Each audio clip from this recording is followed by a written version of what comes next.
আসসালামু আলাইকুম প্রিয় দর্শক, আশা করি আপনারা ভালো আছেন। শখের রান্নাঘরে স্বাগতম আপনাদের। আজকে শখের রান্নাঘরে থাকছে মাটির হাঁড়িতে গরুর মাংস রান্না। গরুর মাংস রান্না যতটা সহজভাবে আপনাদেরকে দেখানো সম্ভব আমি দেখানোর চেষ্টা করব। একটি বাটিতে 1 কেজি পরিমাণ গরুর মাংস নিয়েছি।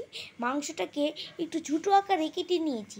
মাংসটাকে ম্যারিনেট করার জন্য দিয়ে দিচ্ছি এখানে 1/2 টেবিল চামচ হলুদ গুঁড়া, 1 টেবিল চামচ মরিচের গুঁড়া। ঝাল এবং লবণটা আপনাদের টেস্ট অনুযায়ী দিয়ে দিবেন।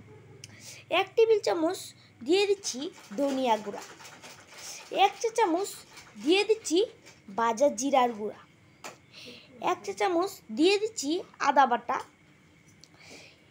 এখন সরিষার তেল দিয়ে মাংস ভালোভাবে মেখে নিব। এভাবে মাংস রান্না করলে অনেক স্বাদ হয়, খেতে সো বিউটিফুল লাগে।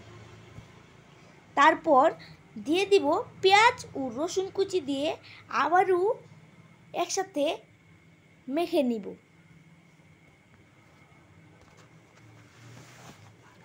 এর মধ্যে দিয়ে আমরা একটা মাটির হাঁড়ি বেছে নিয়েছি।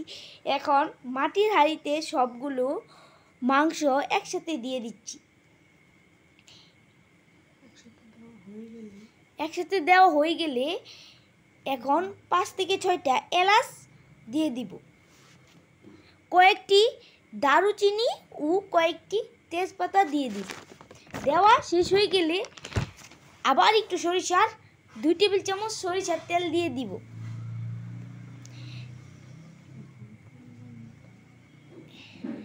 এবং পরিমাণ মতো পানি দিব। পানি দেওয়া শেষ হলে হাঁড়িটা চুলায় বসিয়ে দিব। সাথে 4টি আস্ত রসুন দিয়ে দেব। এখন মিডিয়াম আঁচে 20 মিনিট জাল করে নেব। মাঝে মাঝে একটু নেড়ে দেব। তারপর ঢাকনা দিয়ে হাঁড়িটা ঢেকে দেব। পানি শুকিয়ে আসলে ভালো করে কষিয়ে নেব।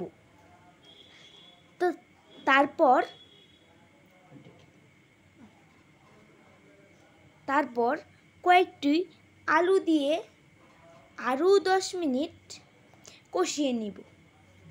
এখন হাঁড়িটি ঢাকনা দিয়ে ঢেকে দেব।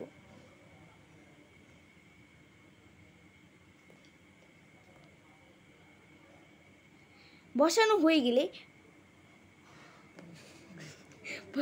গেলে পরিমাণ মতো পানি দিয়ে দেব এবং তারপর আবার নাড়া দেব।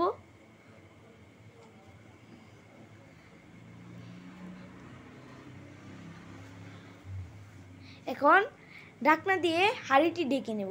আরও 20 মিনিট সিদ্ধ করে নিব। আমি এভাবে অনেকবার খেয়েছি, এভাবে খেতে অনেক মজা লাগে।